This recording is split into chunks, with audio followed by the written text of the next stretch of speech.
All this, they can get a green card within a year, and then they can get citizenship as quickly as 4 years after getting a green card.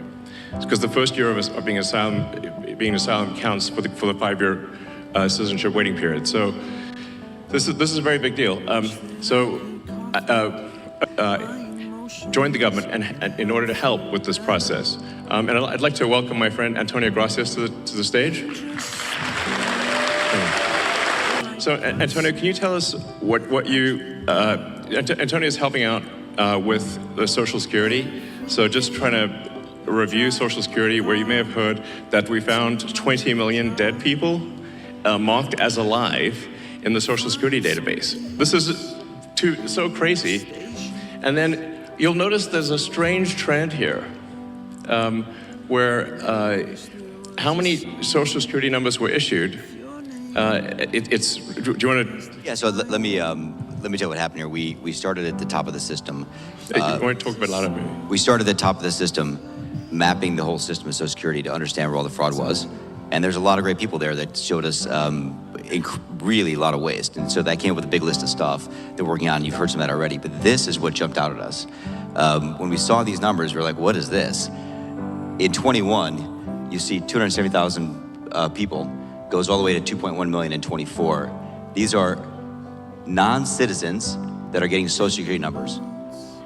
Yeah, this is a mind-blowing chart. Yeah, this literally blew us away. Like, we went there to find fraud, and we found this by accident. And this isn't political, by the way. Not political. This is about America and the future of America. And there are a lot of good people in the system that pointed us in this direction. I want to honor them right now, that work in the government today, who took risks to show us these numbers and tell us what's going on. Yeah. I want to stop for a minute. I want to honor those people today. Very good people. Very good people. I have been from DC to Social Security offices to the border to track this down, and very good people have helped us along the way. I want to thank them. Yeah. This number, what this is when you come in the country, if you're an illegal, there's a couple ways to come in. You come in through a port of entry, and you can tell them you're afraid, and they'll give you an asylum case. You'll get an interview, then you get in. That's one way to do it. Another way to do it is to just go to the border. Literally, this happened. I talked to Border Patrol myself. Elon was there too. I went to Laredo, and I went to Bronzeville. Elon went to Eagle Pass. You walk up to a Border Patrol officer, and you tell them you want to come in. They have a couple of choices. They could charge you with a misdemeanor or a felony under 1325, or they can make it an administrative offense, like a parking ticket, basically. They were told to do that, make it an administrative offense under the last administration. And then you go walk across the border. They do what's called a release from your own recognizance, and they give you an NTA, a notice to appear, which is to appear to judge. The wait times on judges are like average 6 years. Look at Grok, you'll see it on immigration judges. There's only 700 of them. This is 5.5 million people, okay? So what happens then? Once you're in the country and you got asylum through one of these pathways, and we mapped the whole thing out, you can apply for a work document. You file a 765, it's the work form. You get this form called the 766, that's the authorization, and then Social Security Administration automatically sends you in the mail your Social Security number. No interview, no ID. This is worth just reiterating. It's not people sometimes think that under the Biden administration that he was simply asleep at the switch. He wasn't asleep, they weren't asleep at the switch.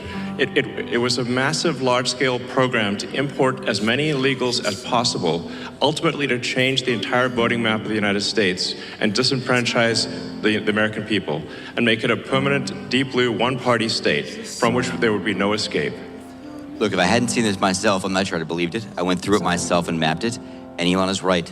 This is true. The defaults in the system from Social Security to all of the benefit programs have been set to max inclusion, max pay for these people, and minimum collection. That's what's happening. We found 1.3 million of them already on Medicaid, as an example. We've gone through, on every benefit program we went through, we found groups from this particular group of people, this 5.5 million people in those benefit programs. And then what was really, really disturbing us was why.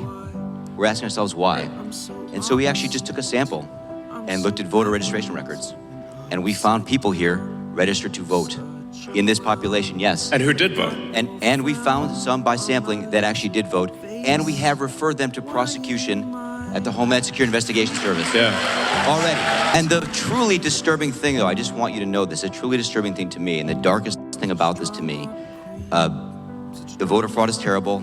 It's pretty wild. I mean, you can see, because there's still actually a lot of people out there, especially in the sort of center third of the country, that somehow think this is made up by the right, or it's like some fiction. It's not, that it's somehow not true, but it is absolutely true. And you can see that if you look at things like the state of New York, which tried to make it legal for illegal immigrants to vote in the state of New York. That was only shot down by the New York Supreme Court a few weeks ago. And California has made it health care available to all illegals in the state. And they initially claimed that it would only cost $3 billion. It's now $9 billion and climbing.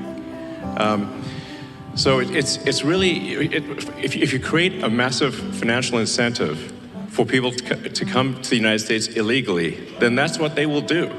It's a very sort of, it'd be strange, it'd be odd if that didn't happen.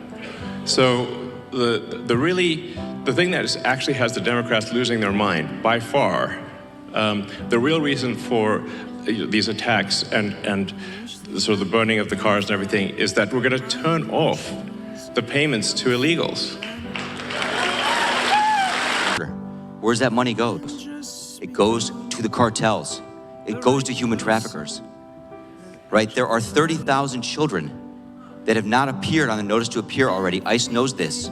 30,000 children, 270,000 children didn't even get notices to appear. ICE told us that kids are being trafficked back and forth across the border to complete families to make this easier. This is a human tragedy. It's not just the money, it's the people and the kids. And how many of these people died on the way up here? We created a system here that created a incentive for people to come and be taken advantage of by these traffickers. And how do you think they get paid? Well, you're in Africa, Central America, you got $20,000 or $10,000 or $5,000 to pay these traffickers? No, you don't. What happens? You come in, then you owe them the money. You're an indentured servant. If you don't pay them, what happens? What do? They kill your mother, they kill your brother, they kill your family. What happens next? That's what we discovered. And I have to tell you, it's tragic to me. The tragedy, the human tragedy this created is extraordinary. That's the real problem. This is America. We don't do this here in America. Yeah.